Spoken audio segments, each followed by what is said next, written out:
Good morning. Ready to wake up? Okay.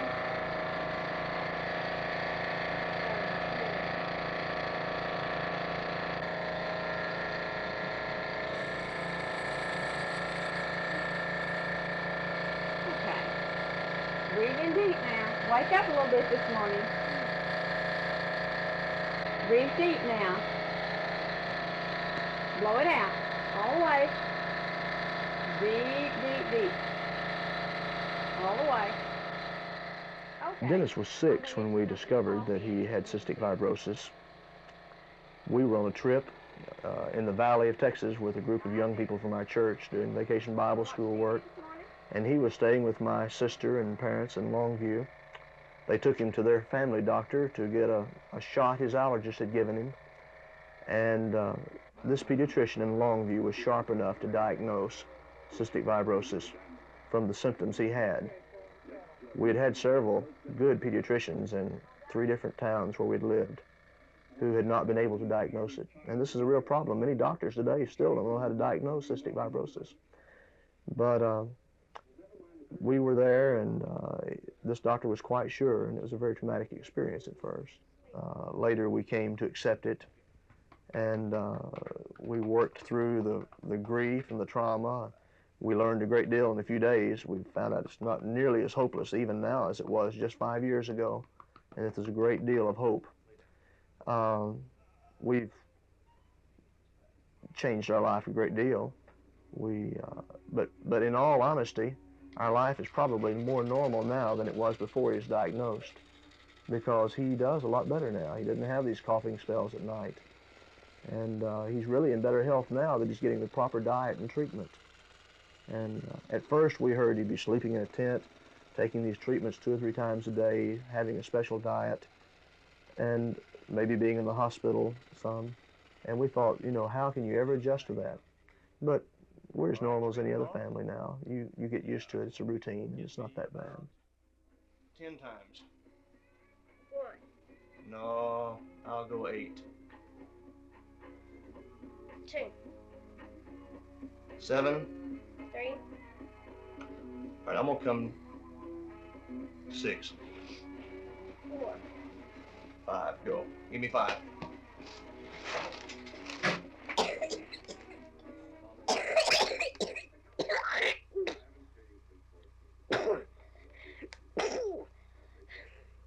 Get more out than you thought. You been feeling good? You look good. You gained any weight this summer? I don't know. The cystic fibrosis is probably the most severe and as well as the most common genetically transmitted illness of childhood that affects all of the mucus-producing glands in the body, as well as the sweat glands. Forget it? Okay. For some reason, which is yet gone undetermined, the sweat glands produce an abnormally high concentration of salt. The sweat test is the most definitive test of all for diagnosing cystic fibrosis in children. It is a relatively simple test and is almost painless. There's some discomfort with some children, but it only takes 5 minutes, after which time the sweat is collected on filter paper and sent through the lab for analysis. In cystic fibrosis, the sweat chlorides are very elevated. Also, the mucus-producing glands in the body, all of them, including the mucus-producing glands and the salivary glands, the lungs, and the intestinal tract, produce an abnormally thick, very sticky, gluey mucus that causes the lungs and bronchial tubes to fill up with thick mucus that makes it very difficult to cough, which Dennis can vouch for. Another area causes in the intestinal tract, where these children do not absorb or digest their food properly because of an absence of pancreatic enzymes to help digest the food, and the presence of a huge appetite and the absence of good weight gain in childhood with the developing pot belly and very thin extremities would make you suspicious that there is malabsorption of food as it's taken in.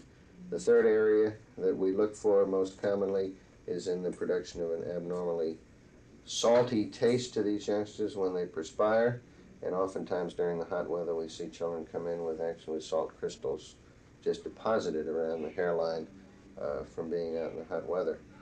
The fourth area is a positive family history. Since this is a genetically transmitted illness, oftentimes there will be a positive family history when you pick one child up, that there will have been other relatives or other siblings with the disease. And this is important to ask when you're doing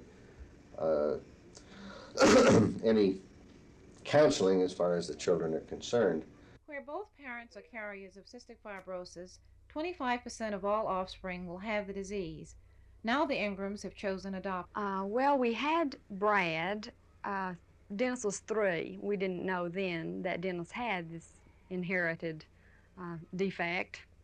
But then when we did discover it, we knew we wouldn't want to chance having other CF children.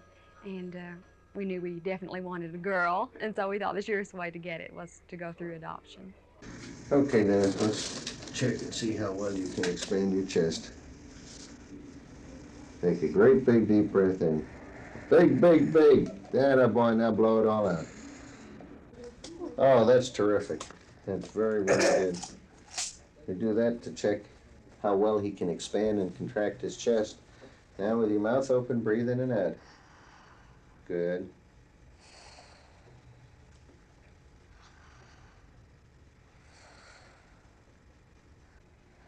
Oh, that's super, Dennis. Once more. Great. Okay. That's very, very good. Still has a few little squeaks down that right side again, huh? Okay.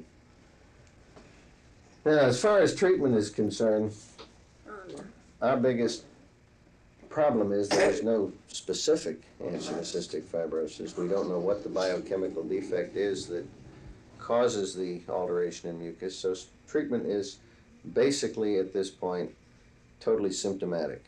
We can control the intestinal problem by giving him the enzymes that he is not producing, by giving him a good low-fat, high-protein diet so that he can get some good weight gain, by giving him extra doses of vitamins each day, and getting lots of exercise before and after the temperature is terribly hot.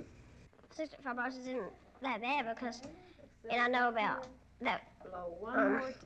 When when you pat the person on the back or the front or anything, it's not how you shake it or anything. It's the popping sound, the sound waves that make it so you can cough it out.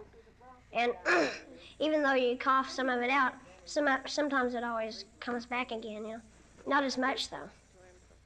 We follow over 300 children with cystic fibrosis here at our center. Question that is inevitably asked, what is the prognosis for these youngsters? When I first started, and this goes back over 10 years now, 50% of the children with cystic fibrosis died before school age. 80% were dead by teenage. Through the research that's being done, through the sophistication in the equipment that's available, we have been able for each year in the past 10 years to prolong the life of these youngsters 1 year for every year that has passed by, so that now the median age is 10 years greater than it was 10 years ago, life expectancy. The National Institutes of Health, in their chronic disease division, has changed the definition of cystic fibrosis from a fatal disease of infants and children to a chronic disease of infants, children, and young adults. Over the past year, seen 53 children over the age of 16, and of those 53, over the past 10 years that have been seen here, 42 of them are still alive. Smith Benners is included in those statistics. A high school senior, an avid golfer, Smith says there is nothing he has wanted to do that hasn't been possible. we used to go to Children's, and also we used to go to Cruth Rehabilitation Center over here and have classes with different exercises. And all through this, for all this period of time, there was always the same. I had children generally my age. Several would be older, several would be my age, and a lot would be younger. And I just noticed as the years go on, there's not as many children my age. Most of them are younger. And that's why I haven't talked to many people there, because there hadn't been anybody my age. Most of them have been younger children, maybe 7 or 8 years old.